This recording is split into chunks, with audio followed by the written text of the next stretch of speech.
People like you should serve, not lead. The words didn't echo, they settled heavy, like dust in a room that suddenly forgot how to breathe. Crystal chandeliers cast a warm golden light across the ballroom, reflecting off polished marble floors and rows of tailored suits. But in that moment, everything felt dimmer, colder. Darius Cole stood still, a glass of champagne slipping from his hand, shattering softly at his feet, the sound too small for the weight it carried. Conversations died mid-sentence. A fork hovered inches from a plate. Somewhere near the back, a nervous cough was swallowed before it could exist. Edward Whitmore didn't move.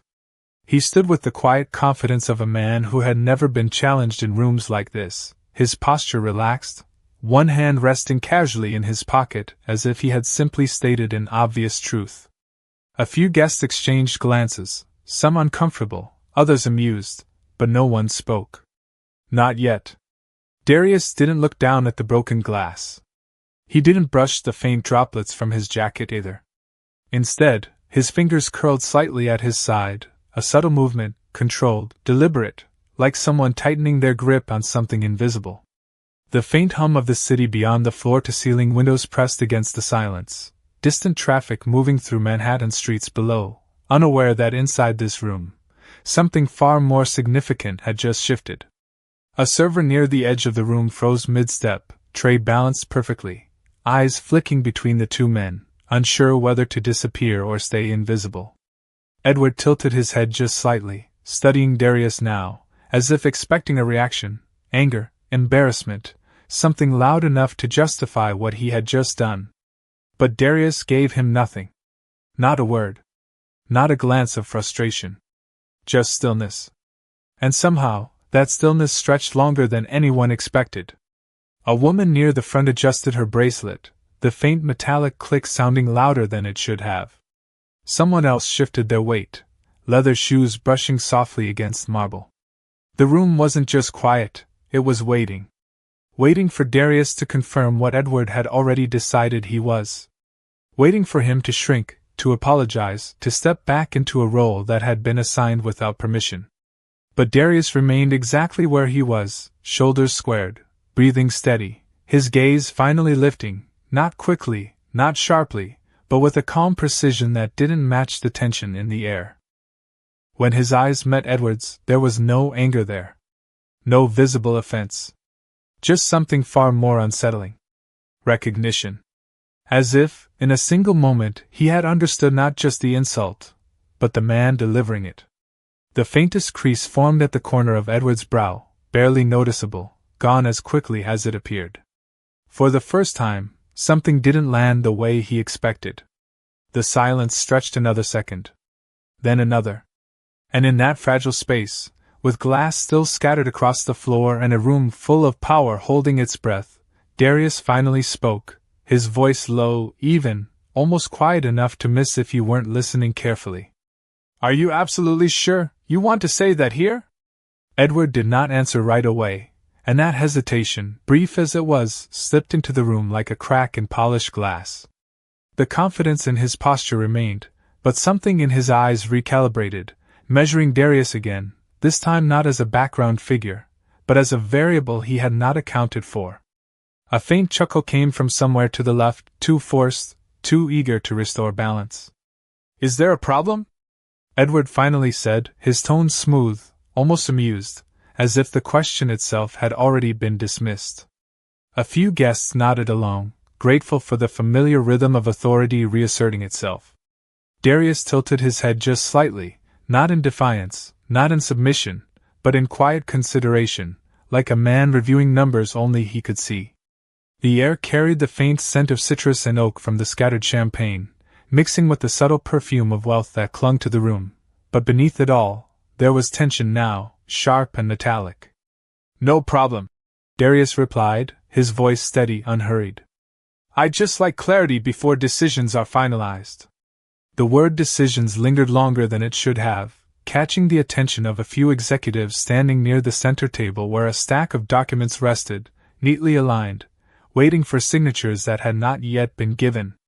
Edward's gaze flicked toward the table for a fraction of a second, then back to Darius, the movement small, almost imperceptible, but not invisible. Everything has already been decided, Edward said, a touch firmer now, as if reinforcing something he needed the room to believe. This deal moves forward tonight. A murmur of agreement followed, subtle but present, like wind brushing against glass. Darius finally looked down, not at the broken glass, but at the reflection of the chandelier scattered across the marble floor, fractured light bending in uneven lines. For a moment, he seemed to study it, as if the distortion held more truth than the room above it. Then he stepped forward, slow, deliberate, the soft sound of his shoes crossing marble drawing every eye without effort. The server near the wall instinctively stepped back, clearing a path that had not been asked for. Darius stopped just short of the main table, his presence now impossible to ignore, no longer at the edge of the room but at its center. Then let us make sure we are all aligned, he said, reaching toward the documents, not touching them yet, just hovering above the page where ink would soon decide the future of more than one company. A man in a navy suit, one of Whitmore's advisors, leaned toward Edward, whispering something urgent, his voice too low to be heard but his expression tightening in a way that did not match the confidence being projected. Edward waved him off with a small flick of his hand, dismissive, controlled, but his jaw set a fraction tighter. You are out of line, Edward said, the edge in his voice returning, sharper now, less polished. This is not your place to interfere. The words hung in the air, heavier than before, but this time, they did not land the same way. Because now, people were looking not just at Darius, but at the table, at the documents, at the subtle shift that had begun to unravel something beneath the surface. Darius finally let his hand rest on the edge of the paper, fingertips brushing the contract as if confirming its existence, grounding the moment in something tangible. He did not look at Edward when he spoke again. That depends, he said quietly. Then he lifted his gaze, meeting Edward's eyes with the same calm precision as before, but now there was weight behind it, something undeniable. On whether you understand whose place this actually is. The room did not move, but something inside it shifted, subtle and irreversible, like a foundation settling beneath polished floors. Edward's expression held for a moment longer, the practiced confidence, the easy authority, but now there was calculation behind it, fast and quiet. Around him, the energy began to fracture. A man near the table adjusted his tie again, though it did not need adjusting. Another guest leaned slightly forward, eyes narrowing as if trying to read between lines that had not yet been spoken. The advisor who had been dismissed earlier stepped closer this time, not whispering but speaking low enough to remain private, his tone urgent, controlled. Sir, we should confirm the capital structure before proceeding. Edward did not look at him, but the pause that followed stretched just long enough to be noticed. Darius remained still, his hand resting lightly on the contract, not claiming it, not withdrawing from it, simply present in a way that anchored the entire room. The city lights beyond the glass walls flickered against his reflection, merging him with the skyline, as if he belonged to something far larger than the space they stood in. There is nothing to confirm, Edward said finally, though the words lacked the ease they carried before. Everything has been reviewed. A few heads nodded again, slower this time, less certain. Darius exhaled softly, not in frustration, but in patience, like a man allowing time to reveal what it always does. Reviewed? He repeated, the word measured, almost gentle. By whom? The question landed without force, yet it carried weight, pulling attention back to the table, to the signatures still missing, to the silence that now felt different, heavier, aware. Edward's jaw tightened just slightly. By the appropriate parties, he replied, sharper now. This is standard procedure.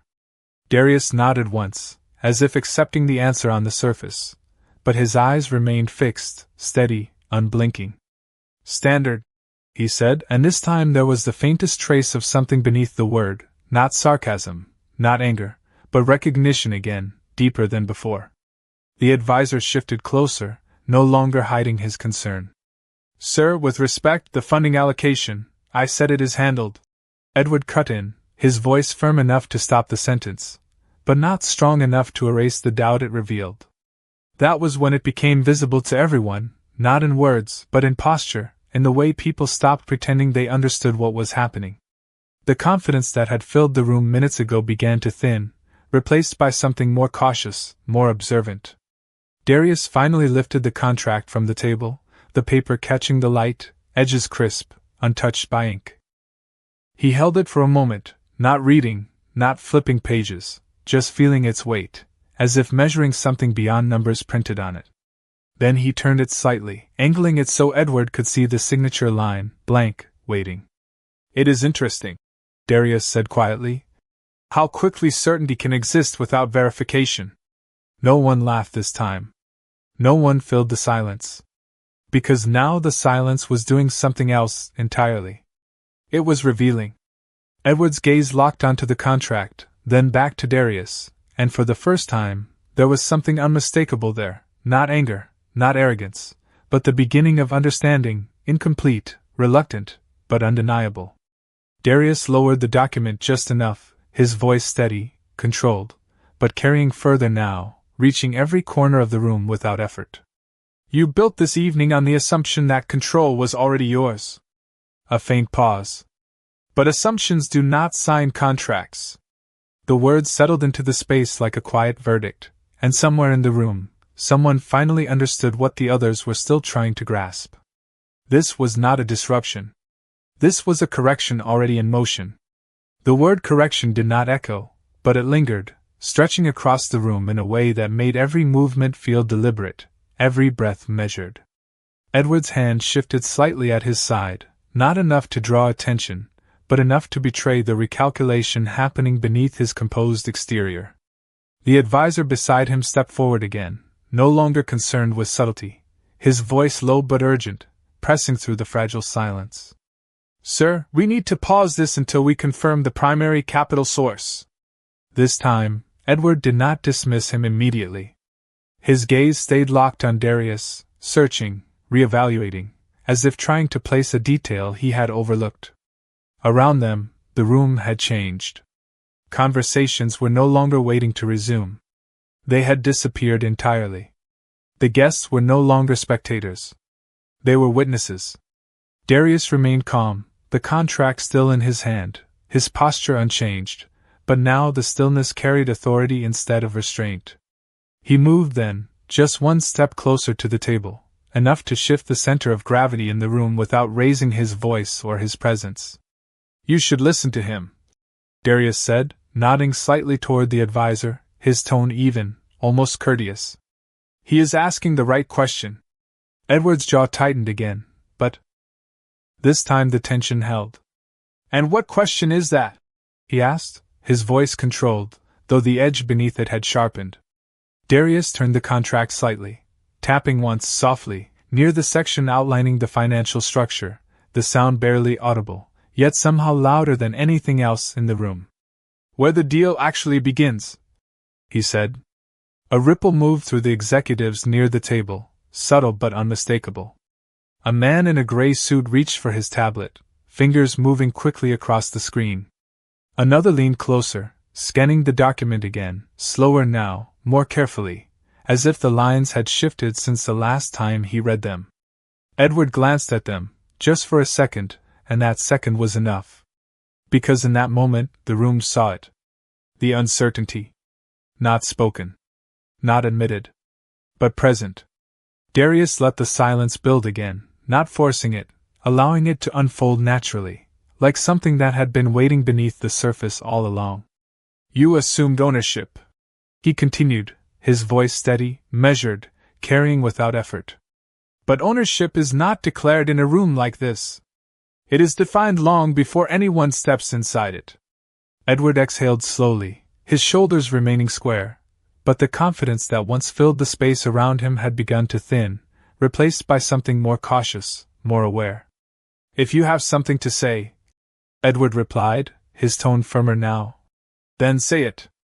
Darius held his gaze for a moment longer, then lowered the contract just slightly, enough to break the line between them, not in retreat, but in control. "I already have," he said quietly. Then he placed the document back on the table, aligning it carefully with the edge, precise, intentional, as if restoring order to something that had been misplaced. The small gesture drew every eye. Not because of what it was, but because of what it meant. The paper was still unsigned. The deal was still incomplete. And for the first time that evening, that fact carried weight. Darius stepped back half a pace, giving the table space, giving the room space, but not surrendering anything. You believe this was your decision to finalize, he added, his tone calm, almost reflective. But you never had that authority to begin with. The words settled slowly, and this time, no one tried to interrupt them. No one tried to correct them. Because now the question was no longer whether Darius belonged in the room. The question was whether anyone else fully understood why he did. The air tightened, not with noise, but with awareness, the kind that settles in when a room begins to realize it has misunderstood something fundamental. Edward did not speak immediately this time, and that silence, unlike before, did not feel controlled. It felt calculated, careful, as if each second was being used to reconstruct a version of reality that was slipping beyond reach. Across the table, one of the senior executives finally broke protocol and stepped forward, his tablet now held openly, no longer concealed behind polite discretion. Sir, he said, voice measured but firm. The funding structure shows a single controlling entity. It is not distributed. The words did not echo, but they landed with precision. A few heads turned sharply, others leaned closer, eyes narrowing, not in disbelief, but in recognition of something they should have questioned earlier. Edward's gaze flicked to the screen, then back to Darius, faster this time, sharper. That is not unusual, Edward replied, though the confidence in his tone had begun to thin. Many deals operate under centralized funding. Yes, the executive continued, now more certain. But this one does not list a consortium. It lists one primary source. One signature authority. The room shifted again, this time visibly. A chair scraped softly against marble. Someone inhaled too quickly and stopped themselves. The illusion of shared control, of distributed power, began to unravel thread by thread. Darius did not move. He did not interrupt. He allowed the realization to form on its own, because it was stronger that way, undeniable when discovered rather than declared. Edward's expression hardened, not in dominance but in resistance. And who exactly is that authority? He asked, his voice lower now, more direct, as if forcing the answer into the open would restore the balance he had lost. Darius looked at him for a moment, not with triumph, not with satisfaction, but with something quieter, something grounded.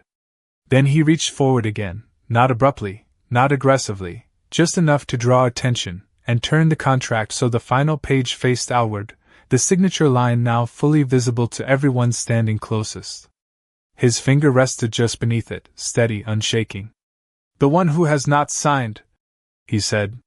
The words were simple, but the effect was immediate. Because. Now the room understood. Not in fragments. Not in guesses. Completely. The deal did not exist without that signature. And that signature belonged to him. The executive with the tablet exhaled slowly, lowering it just slightly, as if the confirmation had removed the need to verify anything further. A second advisor stepped back, his earlier urgency now replaced by a quiet recognition of scale. Edward did not step back. But he did not step forward either. He remained exactly where he was, caught between assertion and realization, his authority no longer assumed, but questioned by the very structure he believed he controlled. You are implying, Edward said carefully, each word placed with intention, that you have the ability to halt this entire agreement. Darius did not immediately respond. Instead, he glanced briefly at the skyline beyond the glass, the city lights steady, indifferent, constant, then back to Edward. I am not implying anything, he said, his voice calm, even. I am clarifying what has always been true. The silence that followed was no longer fragile. It was solid. Grounded. The kind that comes after something irreversible has already begun. And in that silence, the balance of the room shifted completely, not with force, not with spectacle, but with the quiet, undeniable weight of authority finally seen for what it was. The silence settled deeper, no longer sharp or fragile, but heavy, like something that could not be undone. No one reached for a glass. No one checked a phone. Even the soft hum of the air conditioning seemed distant, as if the room itself had pulled inward, holding everything in place. Darius did not move from where he stood, his posture unchanged, his expression calm, but now that calm carried a different weight. It was no longer restraint. It was control. Edward's eyes remained fixed on him, but the certainty behind that gaze had shifted into something more measured, more cautious. He inhaled slowly, steadying himself, rebuilding the version of authority he had worn so easily just minutes before. "Then sign it," Edward said, his voice quieter now, controlled, as if volume alone could not restore what had been lost. "If everything you are saying is true, then finish it." The suggestion hung in the air, simple on the surface, but layered beneath with expectation, with pressure, with the unspoken hope that momentum could still be forced forward. A few heads turned back toward the table, toward the pen resting beside the contract, untouched, waiting. Darius followed their gaze, just briefly, his eyes settling on the pen, then lifting again, not rushed, not hesitant, simply deliberate. He stepped closer to the table, the soft sound of his shoes against marble the only movement in the room, and for a moment, it seemed as though everything might continue as planned. He reached for the pen. Not quickly. Not dramatically. Just enough to draw breath back into the room. A faint shift moved through the guests, a collective exhale beginning to form, as if resolution was finally within reach. But Darius did not pick it up. His fingers hovered above it for a second, then lowered, resting lightly on the table instead. The motion was small. Almost nothing. Yet it changed everything. Because it was not hesitation. It was choice. He looked down at the contract once more, the clean, untouched page reflecting the chandelier above, light bending across its surface. Then he closed the folder gently, the soft sound of paper meeting paper echoing far louder than it should have. The room felt it immediately. Not as a shock. Not as a disruption. But as a shift in direction that no one could stop. Edward's posture stiffened, just slightly. "What are you doing?" he asked, the question controlled, but edged now with something closer to urgency. Darius lifted the folder, holding it at his side, not as a display, not as a statement, but as something already decided. "I am concluding the review," he said calmly. A ripple moved through the executives, subtle but undeniable. One man stepped forward, then stopped himself. Another glanced toward Edward, waiting, searching for instruction that did not come. "You cannot walk away from this," Edward said, his voice firmer now, but lacking the authority it once carried. "This deal has been negotiated for months." Darius met his gaze again, steady, unshaken. "And in all that time," he replied, "no one asked the only question that mattered." He paused, not for effect, but because the room needed it, needed the space to understand what was already unfolding. Whether it should exist at all. The words did not rise. They did not demand attention. They simply settled, final, complete. Outside, the city lights remained constant, cars moving in steady lines far below, unaware that inside, something far more significant had just been decided without a signature, without a raised voice, without anything except the quiet certainty of a man who no longer needed permission to choose. The room did not erupt, and that was what made it worse. There was no outburst, no immediate protest loud enough to break the moment. Instead, the silence deepened, stretching across every polished surface, settling into every corner like something final. Edward took a step forward this time, small but decisive, as if reclaiming ground that had already shifted beneath him. "You are making a mistake," he said, his voice controlled but carrying further now, reaching the edges of the room where people stood frozen in quiet observation. "Walking away from this does not just affect us. It affects everyone involved." His words were meant to reframe the moment, to pull it back into something shared, something negotiable, but they did not land the way they once would have. Because now, the room understood the structure behind the deal, and more importantly, who held the final say within it. Darius did not respond immediately. He let the statement sit, let it exist without interruption, because urgency loses its power when it is not met with equal force. A man near the table shifted again, glancing between Edward and Darius, as if waiting for someone to restore the familiar rhythm of control. But no one did. Darius finally spoke, his voice steady, calm, carrying the same measured tone that had guided every word before. "It already affects everyone," he said. "That is precisely why it matters how it begins."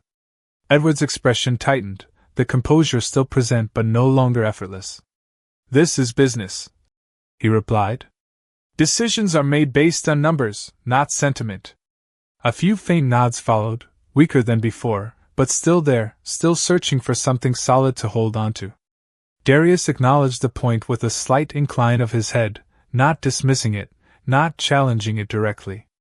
"Numbers define outcomes," he said quietly. "But they do not define standards." The distinction settled into the room, subtle but clear. Someone near the back lowered their gaze, as if recognizing something unspoken in the exchange. Edward exhaled slowly, then took another step forward, closing the distance just enough to feel deliberate.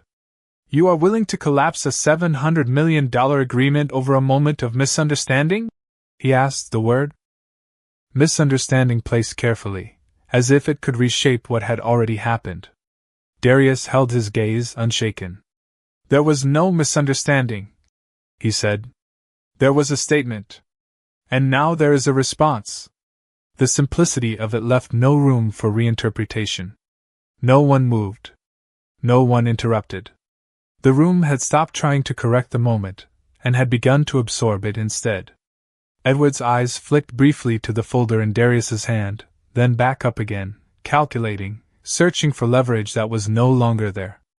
"We can address this," Edward continued, his tone shifting slightly, less rigid now, more controlled in a different way.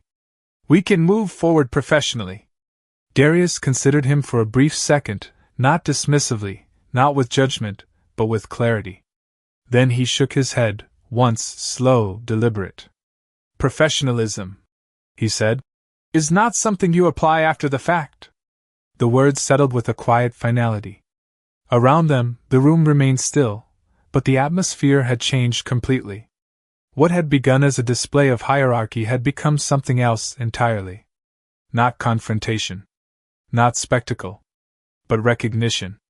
The kind that does not reverse itself. Darius adjusted his grip on the folder slightly, not tightening, not loosening, just enough to signal that the decision was no longer in motion. It was complete. Edward did not speak again. Not because he had nothing to say, but because for the first time that evening, he understood that saying more would not change what had already been decided. The stillness did not break, but it softened, shifting from tension into something quieter, heavier, like the moment after a storm has already passed but the air still remembers it.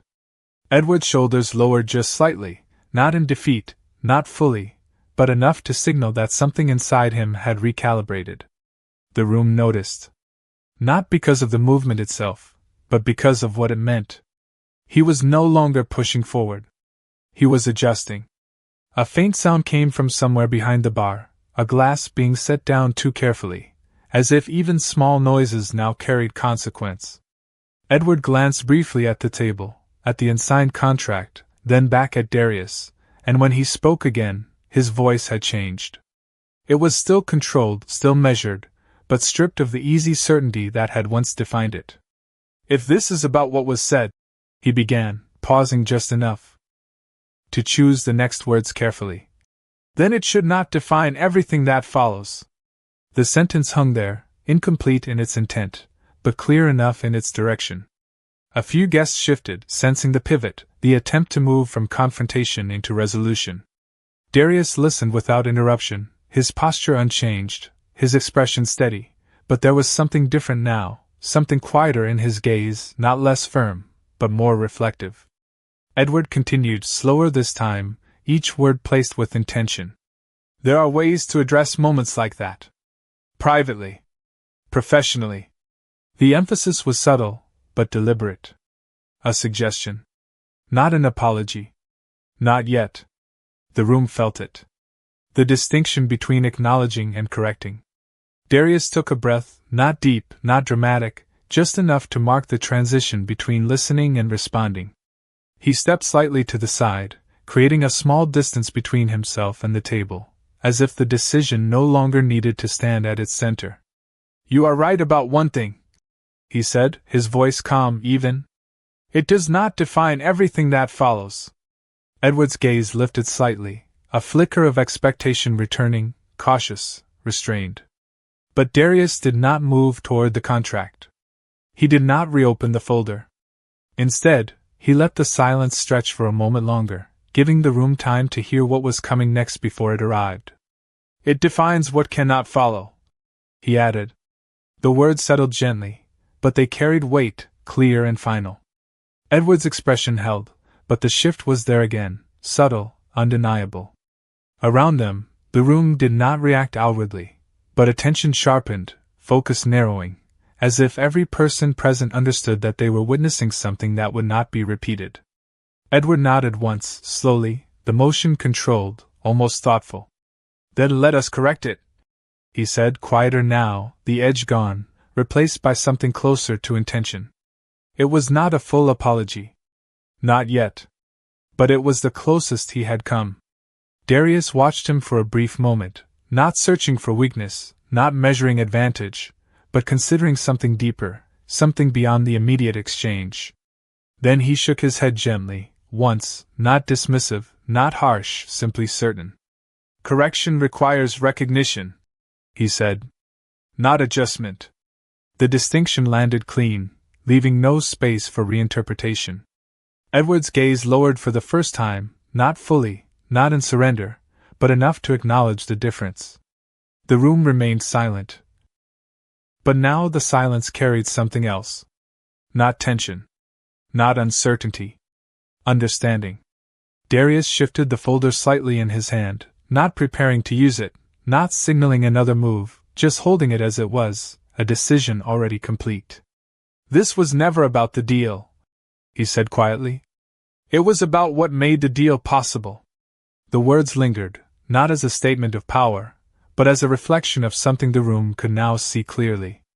And in that clarity, no one spoke. Because there was nothing left to negotiate. The room did not move to stop him.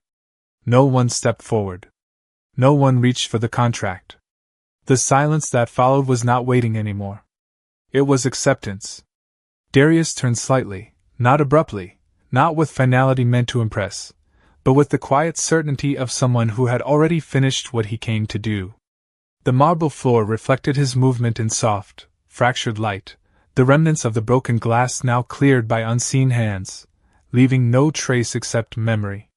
Behind him, the table remained untouched, the unsigned contract resting exactly where he had left it, its edges aligned, its purpose undone. Edward stood still, his gaze following Darius, but without the force it once carried.